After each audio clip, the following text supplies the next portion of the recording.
All right, ladies and gentlemen of the YouTube citizens, y'all know who this is. This is your boy Dash Inferno. And yes, it's now time for me to review the other album that won as far as which 80s album I should review. Now remember, I asked you guys this 2 weeks ago, and it was between Run DMC King of Rock, DJ Jazzy Jeff, and the Fresh Prince. He's the DJ, I'm the rapper. Younger Brothers with Done by the Forces of Nature, and Ice-T with Power. And it was a tie between DJ Jazzy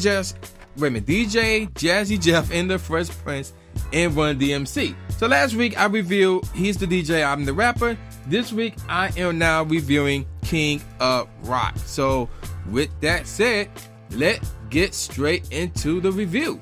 So King of Rock, which is done by Run DMC, that's their second album, by the way. Came out in 1985. So we talking, wow, like way back in the day, obviously. Way back in the day. So this album came out under Profile, or wait a minute, how you pronounce this? Profile Arista Records, that's right. And the producers were Russell Simmons and Larry Smith. So yeah, there you go with that. Now, this album sees the group adopting a more rock-influenced sound with several tracks featuring prominently featuring heavy guitar riffs. So yeah, now let me give you a little bit of background about this album. Now, the original version of Slow and Low, which was done by Run DMC, and that was a demo during the sessions for this album. It was not a part of the original album, but it was a part of the deluxe edition of this album, which came out in 2005. And also the Beastie Boys released a cover version of that song, and that came on their 1986 debut album, License to Ill. I guess that's what that is. Yeah, License to Ill. And Beastie Boys, who themselves often play a fusion of rap and rock, just like Run DMC did, especially in this album. So, now, like I said, I heard, there's a deluxe version of this album, and that's the one I heard. So, there's 13 tracks in the deluxe version, but we're not reviewing that because that one didn't come out in 1985. That one came out 20 years later in 2005. Now, granted, that did make it within the 10 years or older rule, but that's not what I'm reviewing. Instead, I'm reviewing the original album, and the original album only had 9 tracks. So yeah, let's get straight into it. The first track is called Rock the House, and this is more like I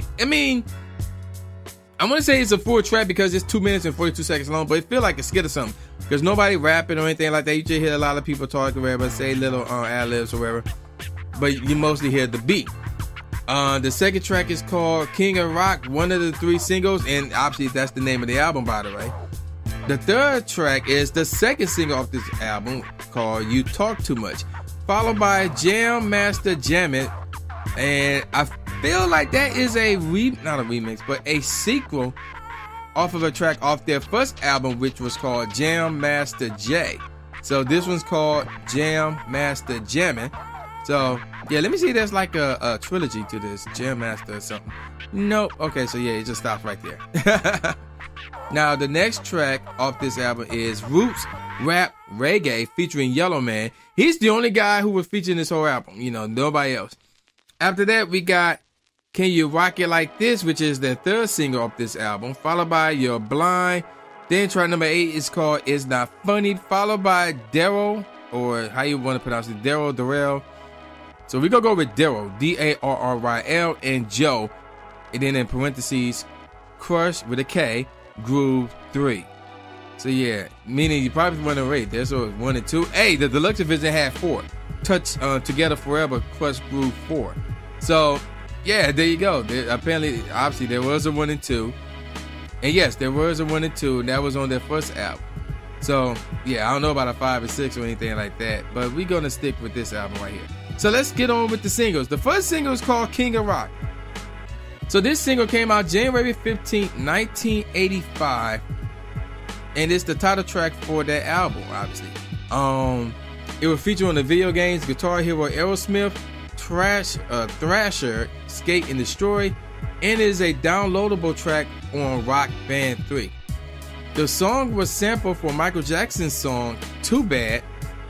Too Bad, I guess. It was performed by the group at the 1985 Live Aid concert. Eddie Martinez is the song's lead guitarist and appears on the video. And it reached number 108 on the Billboard Hot 100. Alright. And the music video features Calvert DeForest as a security guard. I have no clue who that is. So, yeah, there you go with that. Other charts, the UK singles, it was 80. You know, highest number 80. The Billboard, okay, this is new. The Billboard Bubbling Under Hot 100 singles. Yeah, that, okay. That was 8th. The Billboard Hot R&B Hip Hop Singles and Tracks, that was 14th.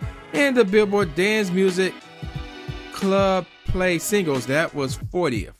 So, yeah, there you go with that. Now, let's move on to the second single, which is called You Talk Too Much. Now, I don't have the actual month in or day. All I know is, obviously, it came out in 1985, and it is their second single. So, yeah, there you go with that. And it did make the charts. Billboard Hot R&B Hip Hop Singles and Tracks, it was 19th there. And then the Billboard Dance Music Club Play Singles, it was 30th right there. Now the third and final single is called Can You Rock It Like This. Now this one came out November 6, 1985. And it was, I believe the whole album was recorded. The whole album was recorded in 1984.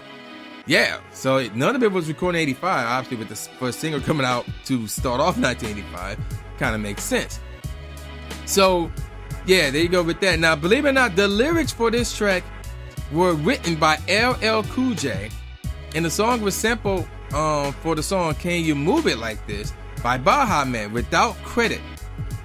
So, yeah, that's crazy. And, of course, Eddie Martinez did the guitar part for this song right here. Actually, he did the guitar parts for most of the songs off this album. This particular single reached as high as number 19 on the Billboard Hot R&B Hip Hop Singles and Tracks. Now, let's move on with some of my favorite tracks off of this album. We're gonna start from the bottom up. Roots Rap Reggae is the worst track off this album. I'm sorry, it is. Can You Rock It Like This, followed by King of Rock, then Rock the House. Notice the word rock in a lot of these titles here. Jam Master Jamming and You're Blind. You know, so that's, there you go with the 6 right there. Now let me give you my top 3 tracks off this album. Number 3 is Not Funny. It's like, you know, yeah, it's actually called It's Not Funny. This one sounds like one of their best or more popular singles ever, cause it's like that. And that's the way it sounds like that. And that's off of their first album, which is called D.M.C.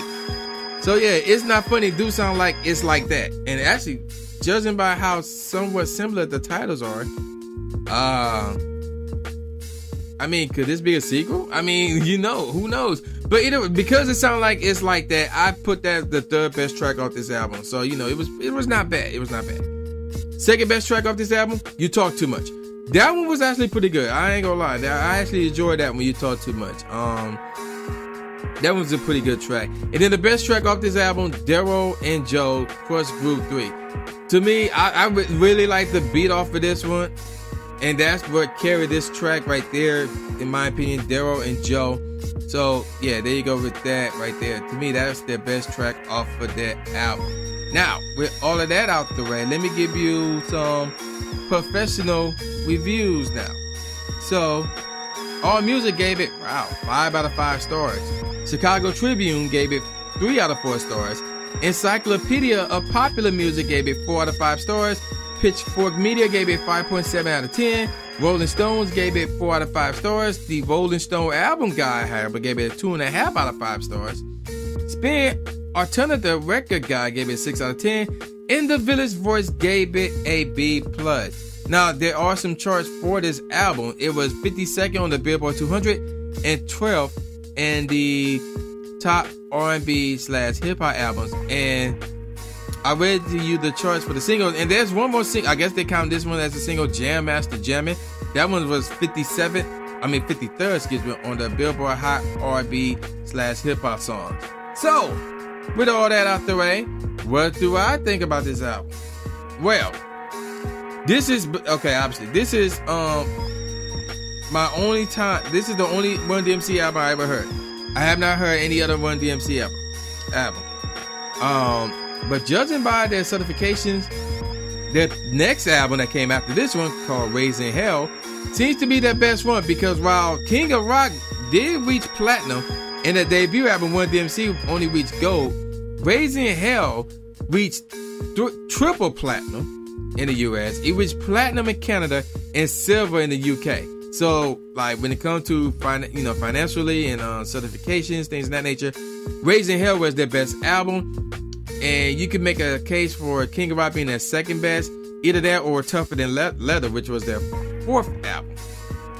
But judging by the charts, I had to say Tougher Than Leather could be their second best album. King of Rock, it's not for me. I mean, like, yeah, it's old school, and I know some of the cats who was born in the 70s who actually remember this album or still have it, and some people were born in the early 80s who might have heard this album, may be mad at me. But I don't know, it just, I didn't like the snares. I know it's old school, but, way old school, but I just didn't like the snares. The rock part, yeah, I get it, they try to blend that rock, but it wasn't happening for me. So I would have to give this album a 2 out of 5 stars. Yes, I had to give it a 2 out of 5 stars. Like I said, there's some good within this album. Like I said, Daryl and Joe, really to me, Daryl and Joe and You Talk Too Much are the two that carry this album. It's not funny, it's like a rip-off of It's Like That, but again, that could be the sequel or something. Especially since that both songs were made by the same group, so that's not a big deal. But the other 6 songs were easily forgettable in my opinion. Nothing special with the other 6 songs. There's only 9 songs off this album. So, yeah, there you go with that. I got to give it a 2 out of 5 stars. And you can check it out. I'll have the link of the stream or a playlist on the description box. You can check it out for yourself. If you like it, you can go and download it. If you don't, then yeah, you can toss that side of it. Now, let me give y'all something to vote on for next week. We are sticking with the 80s. Yeah, we're gonna be in the 80s for a while now. And we getting real serious with this one. So here's your option, and this is duos, 80 duos right here. So here's your options.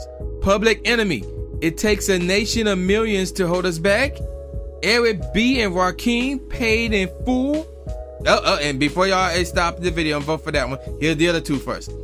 EPMD, Strictly Business, and Cool G Rap and DJ Polo, Road to the Riches. So here's the 4 again, the 80s duos.